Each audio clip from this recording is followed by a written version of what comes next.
जब दूसरी शादी का नाम लिया, राजा उत्तान पात्र कहने लगे हैं, रानी तुम ये समझ भी रही हो कि तुम कह क्या रही हो?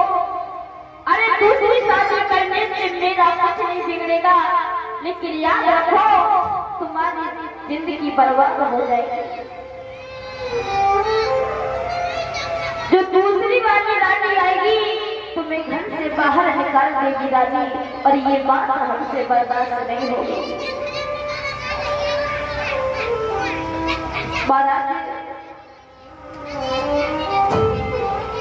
जब उत्तान पात्र ने ये शब्द कहे तो रानी हाथ जोड़कर की विनती करने लगी है, महाराज तुम्हें तो पता है कि मैं तुम्हारे आंगन में पुत्र को नहीं खिला सकती।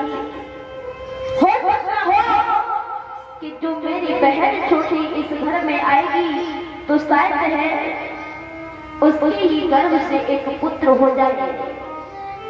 अरे जब तक इस आंगन में फूल तो खिल जाएगा। महाराज उत्तान पात्र ने जवाब दिया है, रानी देखो तुम्हें तो ये पता है कि 100 चूड़ी की बुरी होती है, लेकिन फिर भी तुम हमारी दूसरी शादी करवाना चाहती हो।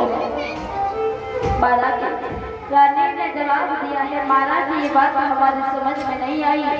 100 चूड़ी की बुरी होती है। महाराज ने जवाब दिया है, देखो हम तुम्हें समझाते हैं, एक घर में महाराज 2 स्त्री रहते थे।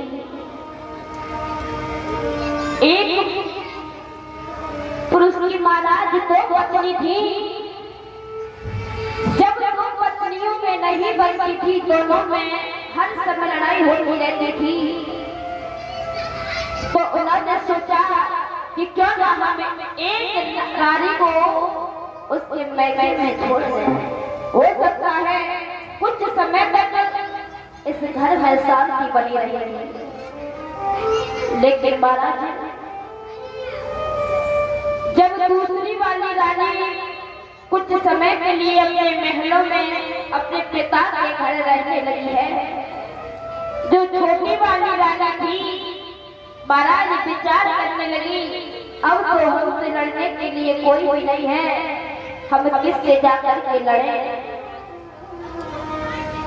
महाराज उसके मन में विचार आया कि क्यों ना हम आटे की सौंठ बनाए। हमारी माता जानती होगी आटे की सौंठ होती क्या है। हाँ, माता बहनों को अच्छी तरीके से पता है।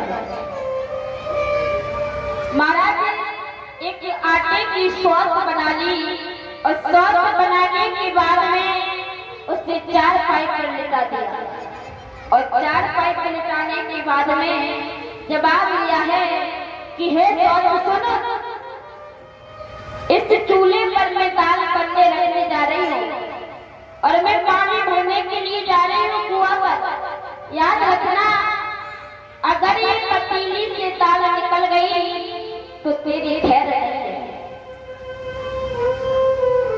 महाराज इतनी कहने के बाद में वो वहां से पानी भरने के लिए चली गई, और जब पानी भर के वापस आई तो महाराज ने बताया कि पतीली से दाल सारी निकल चुकी थी, और जब निकली हुई दाल को देखा तो पास में जो आटे की सौंठ बनाई थी उस सौंठ के पास में पहुंची और